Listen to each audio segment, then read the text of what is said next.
Hello my dear students, good morning all of you. नमस्ते बेटियों। हमेशा खुश रहिए, मुस्कुराते रहिए, खूब पढ़िए लिखिए, तरक्की कीजिए और अपने माँ बाप का, अपनी यूनिवर्सिटी का और अपने देश का नाम रोशन कीजिए। माई सेल्फ जेबियन Pushpendra Bhardwaj, assistant professor, department of education, Jyoti Vidyapeeth women's university, Jaipur. Today we will discuss on Mahalanobis 4 sector model. आज हम महालैनोबिस का जो 4 सेक्टर मॉडल है उसके ऊपर डिस्कस करेंगे। अभी तक उन्हें महालैनोबिस का ग्रोथ मॉडल के ऊपर डिस्कस कर सके, महालैनोबिस के इंट्रोडक्शन के ऊपर और महालैनोबिस के जो ग्रोथ मॉडल का रेशनली देख चुके हैं।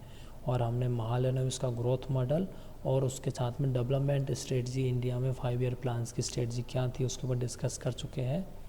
अब हम डिस्कस करते हैं महालैनोबिस का 4 सेक्टर मॉडल। इस सेक्टर में मॉडल में क्या कहा है महालैनोबिस में, देखो।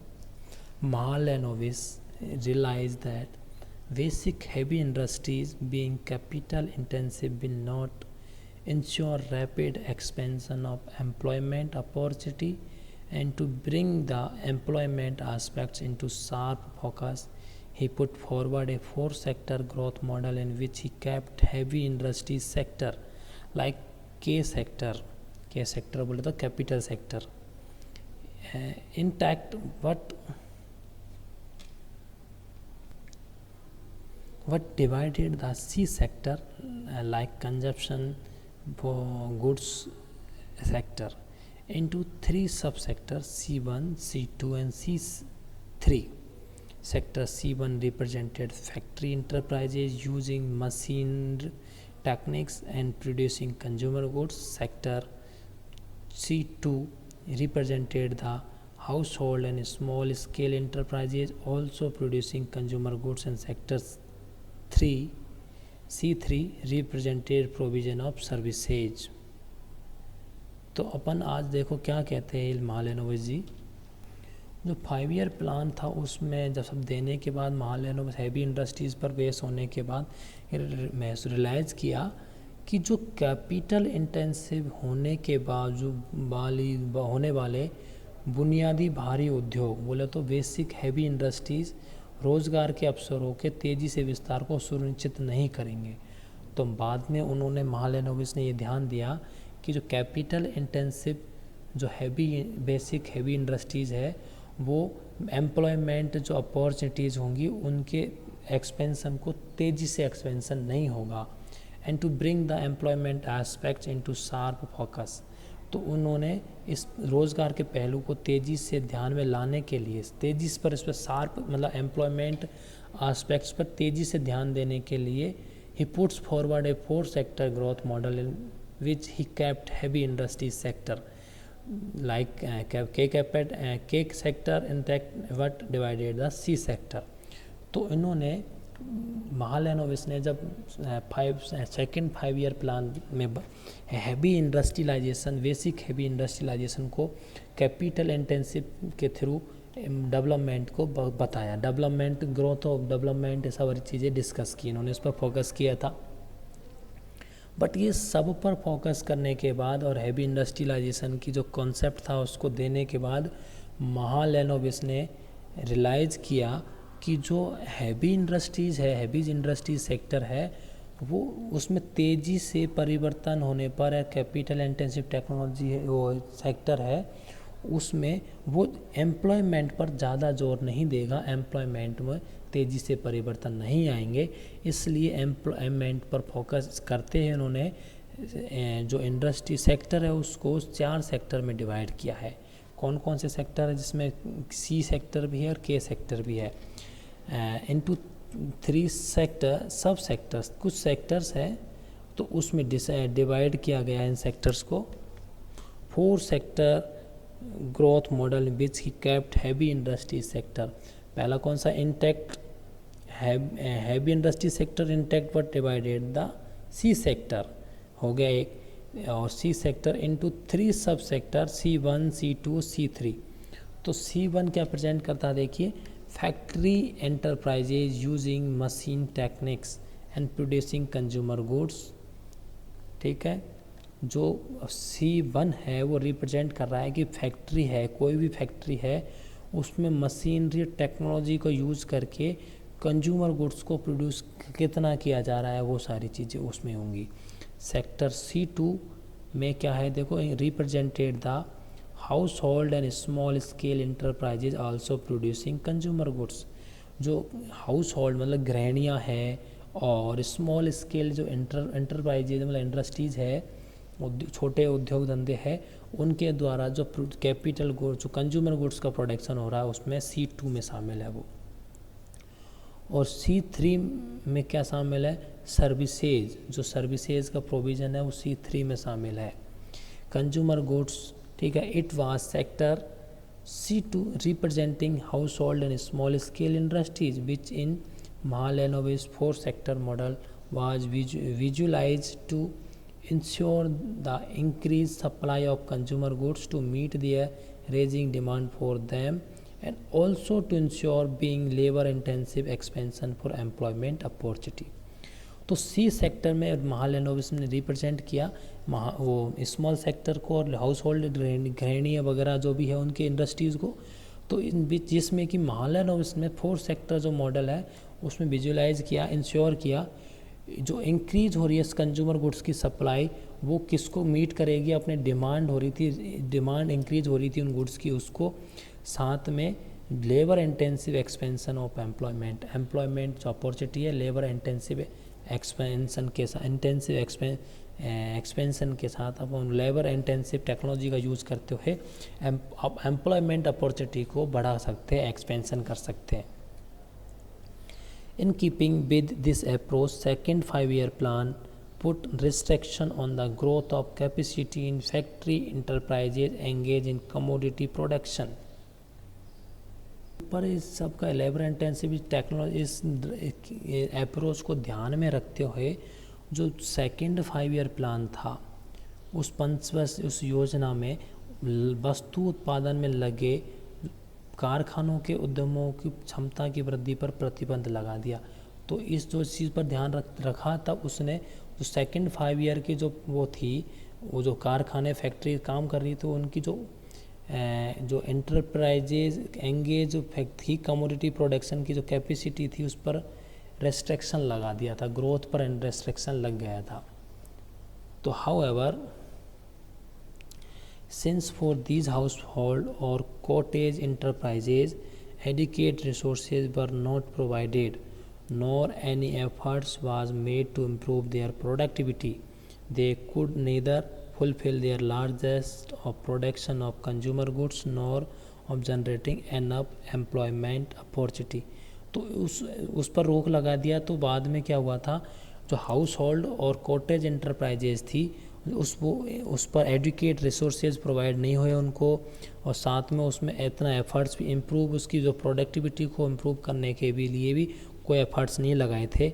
इस वजह से उसका लार्जेस्ट प्रोडक्शन तो कंज्यूमर गुड्स का वो तो गिरा ही गिरा, ना केवल जो एम्प्लॉयमेंट अपॉर्चुनिटी थी जनरेटिंग एनफ एम्प्लॉयमेंट जनरेटिंग थी वो भी गिरी साथ में।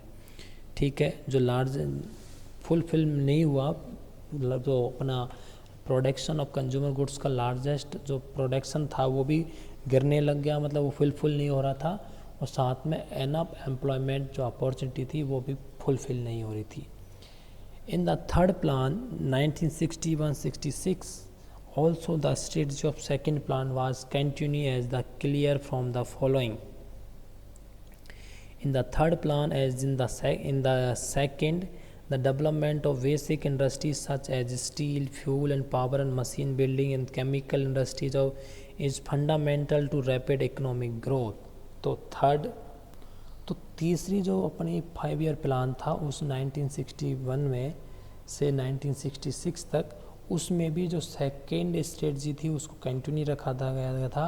उससे ये स्पष्ट है कि जो तीसरी योजना में तीसरी योजना in the third plan and the second, जो तीसरी और सेकेंड योजना थी वो development the basic industries such as steel, तो उसका फोकस कहाँ था, बेसिक इंडस्ट्रीज के डेवलपमेंट पर, like steel, fuel, power and machine building and chemical industries और इन fundamental to rapid economic growth. तेज़ी से तीसरी और दूसरी योजना का उद्देश्य कंटिन्यू वही रखा गया था, तो उसमें यही रखा गया था कि तेज़ी से स्टील और जो पावर है, फ्यूल है और मशीन रिबिल्डिंग, इन पर आर्थिक विकास के लिए ये फंडामेंटल टू इकोनॉमिक ग्रोथ, तो ये फंडामेंटल्स बना रखे गए थे इकोनॉमिक्स ग्रोथ के लिए बाद में।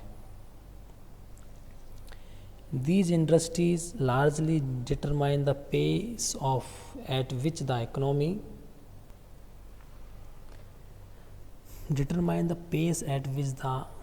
economy can become self-reliant and self-generating।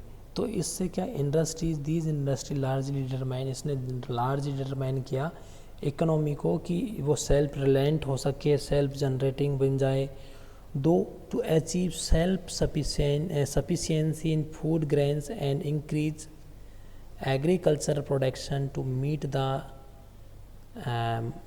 the requirements of industries and exports।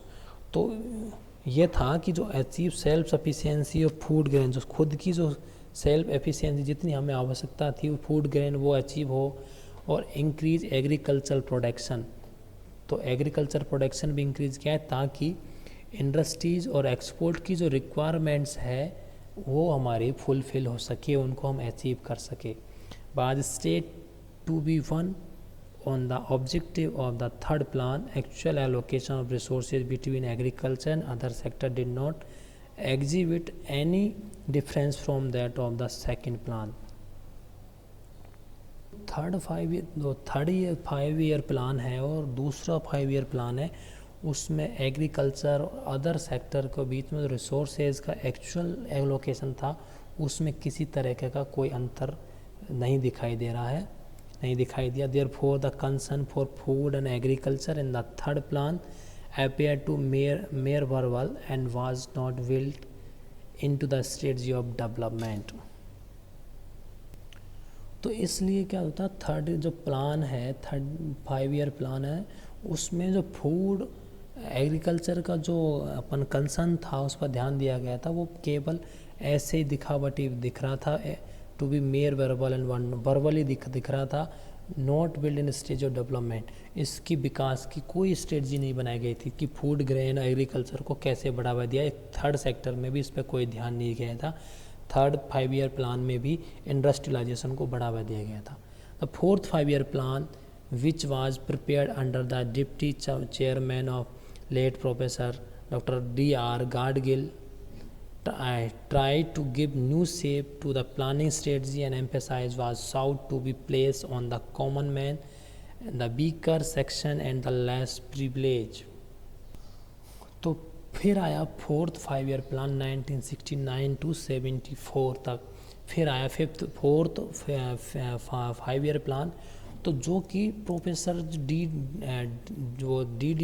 Gadgil थे, उन्होंने जो 5 ईयर प्लान थी इस स्ट्रेटजी को नया शेप देने की ट्राई किया था, और जो कमज़ोर वर्ग थे, वीक स्ट्रेटजी थी प्लान, जो वीक सेक्शन था और लेस प्रिपरेस सेक्शन था, उनको स्थान देने की, उनको विशेष अधिकार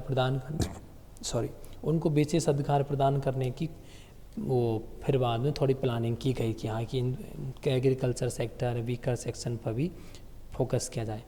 However, the fourth plan slightly raised the allocation of public sector outlay to agriculture and irrigation to about 23% as against 20% in the second plan and third plan, and a good deal of hangover of the heavy industries, bias industries is still privileged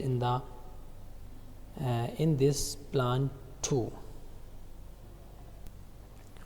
तो चौथी जो 5 year plan था उसमें agriculture और irrigation है, तो उसको aggregation sector था, उसमें जो पब्लिक सेक्टर का जो वो था परिव्यय था, आउटले था, तो उसका थोड़ा बढ़ा करके लगभग 23% कर दिया गया था 20% से। और जो हैवी इंडस्ट्रीज़ थी, हैवी इंडस्ट्रियलाइजेशन की जो पक्षपातपूर्ण रणनीति का एक अच्छा सौदा है अभी भी इस योजना में प्रबल है कि जो 4th ईयर प्लान आया उसमें भी जो एग्रीकल्चर सेक्टर वगैरह को 20% से 23% किया गया था पब्लिक सेक्टर आउटले का, तो उसको 20 से 23 कर दिया, लेकिन अभी भी उसमें हैवी इंडस्ट्रियलाइजेशन को बढ़ावा देने पर जोर दिया जा रहा है। ठीक है। डिस्पाइट ऑल टॉक ऑफ गरीबी हटाओ and direct attack on poverty which preceded the formulation of the fifth plan, in the fifth plan allocation of public sector investment to agriculture and irrigation was once again reduced to about 20% and same all heavy industries bias privilege in the fifth plan development strategy। गरीबी हटाओ और गरीबी पर सीधी हमले के बाद गरीबी हटाओ इस तरीके से 5वीं पंचवर्षीय योजना में ये सारी चीज़ें आई थी, जिसमें कृषि और सार्वजनिक सिंचाई के लिए जो सार्वजनिक क्षेत्र का इन्वेस्टमेंट था वो फिर से 20% की कमी 20% तक ला दिया, कमी करके 20% कर दिया गया और वापस से समान सेम ओल्ड हैवी इंडस्ट्रीज़ वापस से उनको भारी हैवी इंडस्ट्रीज़ को जोड़ दिया गया, जो कि अपनी 5वीं योजना में डेवलपमेंट का सबसे स्ट्रेटजी यही थी। 5वीं पंचवर्षीय योजना आई थी, 5वीं पंचवर्षीय योजना में तो 5वीं पंचवर्षीय योजना थी, उसमें इस पे वापस थोड़ा गरीबी हटाओ का नारा दिया गया था। इंदिरा गांधी जी के टाइम की बात है ये, तो उस गरीबी हटाओ का नारा दिया गया उस टाइम में, और फिर भी लेकिन वो हैवी इंडस्ट्रियलाइजेशन का जो था वो फिर भी बाकायदा था वहाँ, और ऐसा कुछ भी नहीं था कि गरीबी हटाने पर जोर दिया गया, एग्रीकल्चर को बढ़ावा दिया गया, ऐसा लगभग नहीं था। लेकिन वहाँ अभी भी हैवी इंडस्ट्रियलाइजेशन को बढ़ावा देने का जो टूल था वो पकड़ा हुआ था और अभी भी वही ही चल रहा था, केवल हैवी इंडस्ट्रीज़ पर ही फोकस किया जा रहा था।